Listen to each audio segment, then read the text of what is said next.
הכל קרה לפני שנים. היינו עדיין ילדים קטנים. זה קרה לאיציק גבות.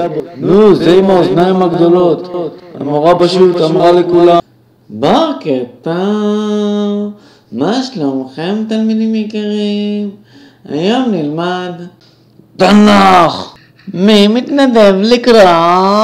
איציק. איציק. נו איציק תקרא, בן פורת יוסף. נו איציק, באמא שלך תקרא כבר. יאללה איציק. נו איציק תקרא, בן פורת יוסף. ויאמר יהושע ויאמר יהושע לבני ישראל ויאמר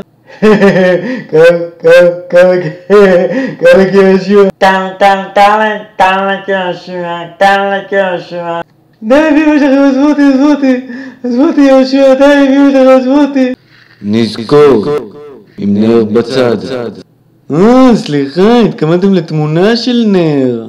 נזכור את איציק גבות. נו, זה עם האוזניים הגדולות. איך נעלמת? או שהמורה אכלה אותך? לא!